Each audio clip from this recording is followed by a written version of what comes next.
উত্তরের আম লিচুর বাগানে পুরোদমে চলছে পরিচর্যা। কৃষি বিভাগ বলছে শুধু রংপুর বিভাগেই এবার অন্তত ১,৫০০ কোটি টাকার আম ও লিচুর বাজার রয়েছে। দেশের গণ্ডি ছাড়িয়ে এসব আম লিচু রফতানি হবে বিশ্ববাজারেও। গবেষকদের মতে বাগানীদের ন্যায্য মূল্য নিশ্চিতে কৃষিভিত্তিক শিল্প স্থাপনে উদ্যোগ নেওয়া জরুরি।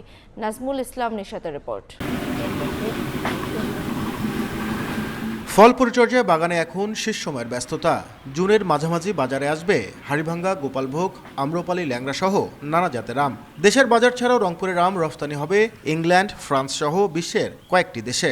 তবে জলবায়ুর বিরূপ প্রভাবে এবারও ফলন কিছুটা কম বলে জানিয়েছেন বাগানীরা। সব ঠিক থাকলে এবার বিভাগে ৮০০ কোটি টাকার আম বেচাকেনার আশা করছে কৃষি বিভাগ। যে তুলনায় মুকুলটা আসছিল সে তুলনায় এত আম হয় নাই। ৩ ভাগে 2 ভাগেই নাই, শুধু 1 ভাগ নিয়ে যা আছে এতটুকু নিয়ে আমরা পরিচর্যা করতেছি। মুকুলের ক্ষতি হয়েছে, ঝরে পড়েছে অতিরিক্ত, মানে যে খরা যেটা বলে, খরার কারণে আর কি। এরপরেও কিন্তু ফলনটা কিন্তু আশা করছি ভালো হবে এবং কৃষক লাভবান হবে।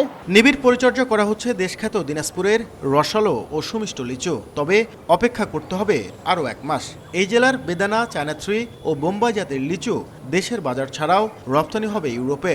বাম্পার ফলনের অপেক্ষায় বাগান মালিকরা। এবার শুধু দিনাজপুরে ৭০০ কোটি টাকার লিচু ফলনের আশা বাগানীদের। খরাও কম একটু আর এক্সরে ভালো করে করা হয়েছে, সার পাঁচ দেওয়া হয়েছে, লেচুর ফলন খুবই ভালো।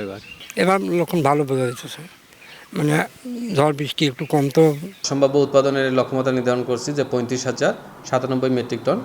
আর আশা করছি যে কৃষকরা এ থেকে ৭০১ কোটি টাকা আয় করতে পারবেন। গবেষকদের মতে সম্ভাবনাময় ও রফতানিযোগ্য এসব অর্থকরী ফলকে ঘিরে উদ্যোগ নিতে হবে ফলদ শিল্প গড়ে তোলার। পুষ্টিগুণ সম্পন্ন সুস্বাদু ফল, এইটিকে কেন্দ্র করে যদি কিছু শিল্প কলকারখানা স্থাপন করা যায়, তাহলেও একদিকে যেমন শিল্প কলকারখানা স্থাপিত হবে, লিচুর ভ্যালু বাড়বে।